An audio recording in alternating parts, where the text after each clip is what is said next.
Hello friends, I am Shivraj Aditya और मैं आप सभी का स्वागत करता हूं आप ही के अपने यूट्यूब चैनल पे। आज के सेशन में हम लोग देखेंगे इनडिटर्मिनेसी और स्टेबिलिटी और स्ट्रक्चर, जो कि हम लोग चैप्टर जो पढ़ रहे थे या आप मॉड्यूल नंबर 1 भी बोल सकते हो, उसका पार्ट नंबर 22। ठीक है, तो पार्ट नंबर 21 में मैंने काइनेमेटिक इनडिटर्मिनेसी स्टार्ट किया था, तो उसी डिस्कशन को हम लोग आगे बढ़ाते हुए देखेंगे, पढ़ेंगे कि ट्रस से शुरू कर रहा हूं मैं। ट्रस में बीम्स में काइनेमेटिक इनडिटर्मिनेसी को कैसे हम लोग एनालाइज करने वाले हैं।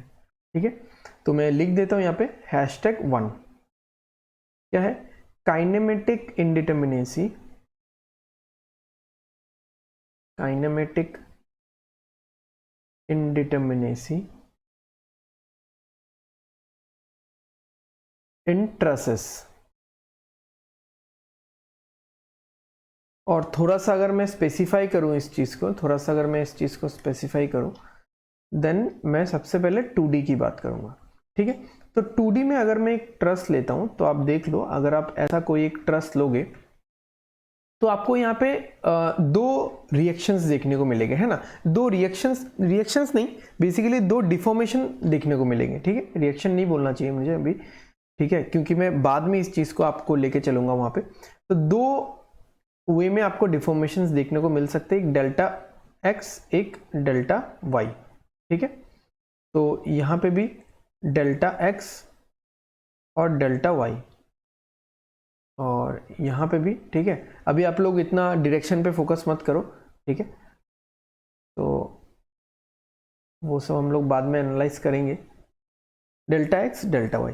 ठीक है, तो यहाँ पे टोटल 6 डिफॉर्मेशंस होंगे। तो मैं यहाँ पे लिख सकता हूँ कि डिग्री ऑफ फ्रीडम या काइनेमेटिक इनडिटर्मिनेसी जो होगा ना, है ना, वो क्या होगा, वो 2J होगा। यानी मेरे पास 3 जॉइंट है यहाँ पे, है ना, मेरे पास यहाँ पे 3 जॉइंट है और हर एक जॉइंट पे 2 डिफॉर्मेशंस है ना, 2 डिफॉर्मेशंस है, यानी 2 वे में, 2 सेंस में ये स्ट्रक्चर मूव कर सकता है और हर जॉइंट पे 2 सेंस में मूव कर सकता है, तो 2J हो गया।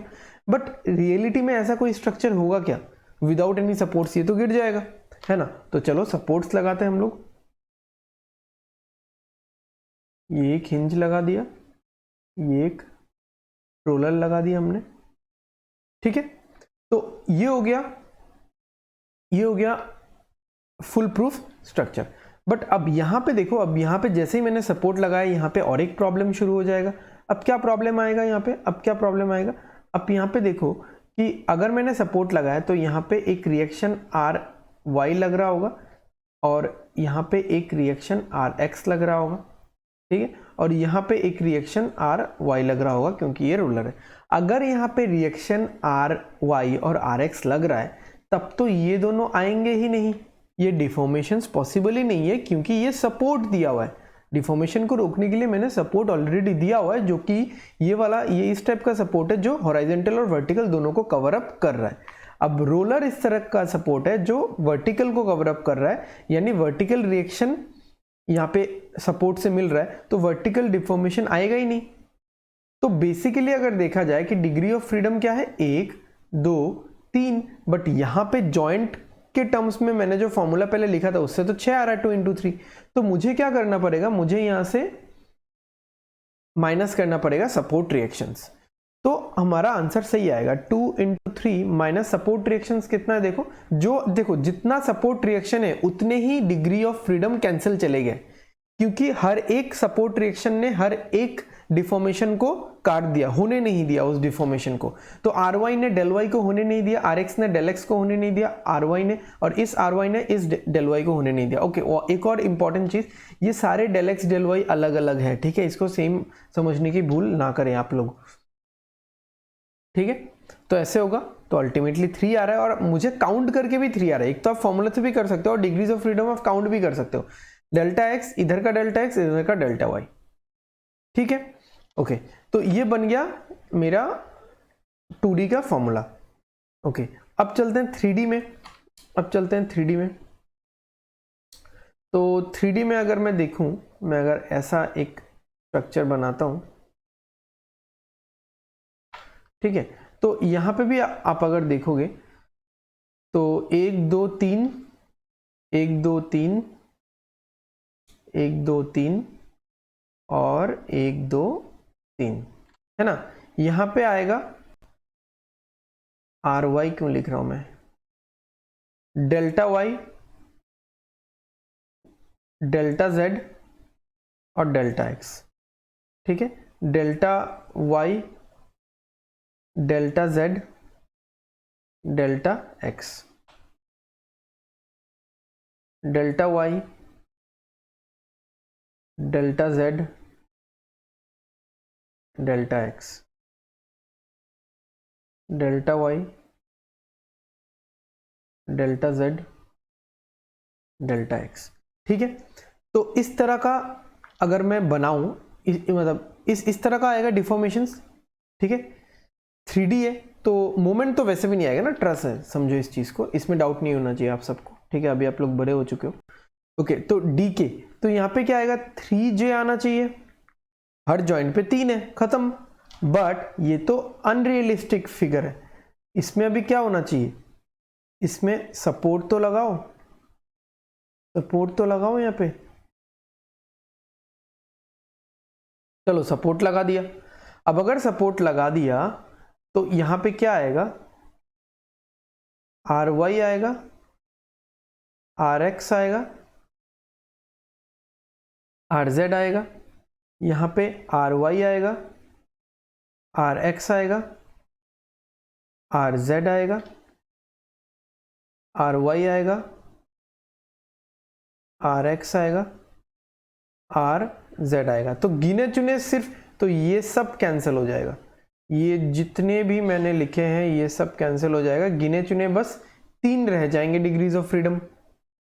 तो मतलब यहां से भी -RE करना पड़ेगा, खत्म बात। तो 3 × 4 जॉइंट्स थे, 12 हो रहा था, बट 9 तो कैंसिल ही चले गए, तो आंसर तो 3 है, सही है। तो ये हो गया फॉर्मूला अपना 3D का ट्रस के लिए, काइनेमेटिक इंडिटर्मिनेसी। ठीक है, अभी चलते हैं हम लोग काइनेमेटिक इंडिटर्मिनेसी फॉर बीम्स।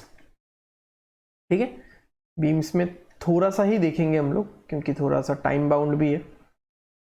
तो काइनेमेटिक इंडिटर्मिनेसी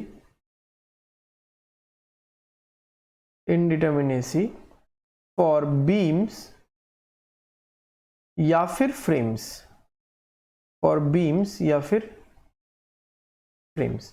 ठीक है, तो जैसे बीम्स तो ऐसे भी हो सकता है, ठीक है, या फिर मान लो कॉलम जैसा ही कोई है। तो मैंने यहाँ पे एक मेंबर मान लिया ऐसा, अगर मैंने यहाँ पे बीम और फ्रेम्स के लिए एक मेंबर मान लिया, तो यहाँ पे डिफॉर्मेशन कैसे हो सकता है, कैसे हो सकता है, एक तो डेल्टा वाई होगा, एक डेल्टा एक्स होगा, और एक थीटा होगा, थीटा जेड होगा, यहाँ पे होगा डेल्टा एक्स, डेल्टा वाई, और यहाँ पे होगा थीटा जेड। ठीक है, अब यहाँ पे देखो अगेन वही बात, ये ऐसे पूरा स्ट्रक्चर तो हो नहीं सकता कि एक बस यहाँ पे रखा हुआ है पिलर जैसा खाली है, कहीं पे भी हवा में तो उड़ेगा नहीं। तो यहाँ पे हमने इसको दे दिया एक फिक्स्ड एंड, तो ये चला जाएगा, क्योंकि फिक्स्ड एंड में क्या क्या होगा, फिक्स्ड एंड में क्या क्या होगा, एक RY आ जाएगा, एक RX आ जाएगा, और हमारे पास एक MZ भी आ जाएगा। ठीक है, तो ये तीनों रिएक्शंस इन तीनों डिफॉर्मेशंस को खा गए, है ना। ओके, अगर मैं स्टार्टिंग में लिखता तो 3J होता। ठीक है, अब 3J माइनस क्या करना पड़ रहा है मुझे, RE करना पड़ रहा है। अब यहां पे एक खूबसूरत बात क्या है, ये है एक्सटेंसिबल मेंबर के लिए, एक्सटेंसिबल मेंबर के लिए।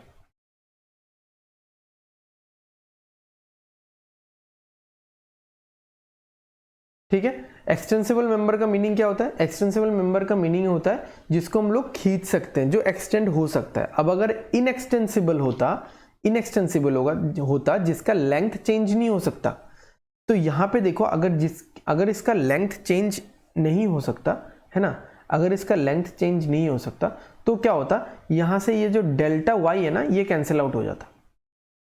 ये जो डेल्टा वाई आपको दिख रहा है, ये डेल्टा वाई यहां से कैंसिल। अच्छा, इसको मैं यहां पे नहीं कर रहा हूं, इसको मैं आपको अलग बना के बता देता हूं। है ना। अगर ये इनएक्सटेंसिबल होता, ठीक है, तो फिर यहाँ पे तो कुछ आता ही नहीं, ठीक है, यहाँ पे तो वैसे भी कुछ नहीं आता, तो बच रहा था ये वाला कि डेल्टा वाई डेल्टा एक्स और यहाँ पे थीटा जेड, तो ये वाला पार्ट कैंसिल चला जाता अगर इनएक्सटेंसिबल होता, तो ये ऊपर नहीं जाता। इनएक्सटेंसिबल में क्या होता है, जिसका लेंथ आप चेंज नहीं कर सकते, आप इसका लेंथ चेंज नहीं कर सकते, तो मतलब जो एक्सियल होगा ना, एक्सियली मतलब लेंथ चेंज नहीं करना मतलब एक्सियली मूवमेंट नहीं हो सकता, ठीक है। तो एक्सियली मूवमेंट नहीं हो सकता मतलब फिर इसका डी के क्या होगा, 3j minus R E minus M, ठीक है। अब m क्या है, नंबर ऑफ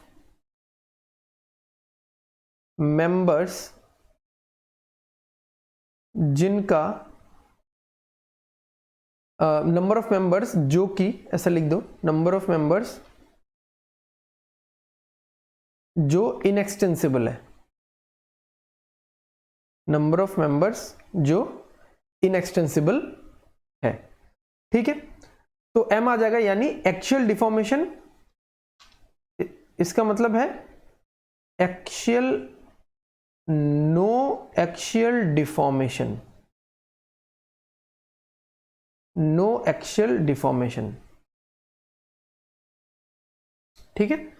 तो आज का सेशन हम लोग यहीं पे खत्म करते हैं, आज का सेशन हम लोग यहीं पे खत्म करते हैं। आगे नेक्स्ट सेशन में हम लोग इस एक्सटेंसिबल इनएक्सटेंसिबल को और थोड़ा सा अच्छे से समझेंगे एक एग्जांपल के साथ, ठीक है। अगर आपको सीरीज अच्छा लग रहा हो, सेशंस अच्छे लग रहे हो, तो लाइक करो, शेयर करो और सब्सक्राइब जरूर कर दो, सो दैट आने वाले वीडियोस के नोटिफिकेशन आपको मिलते रहे, ठीक है।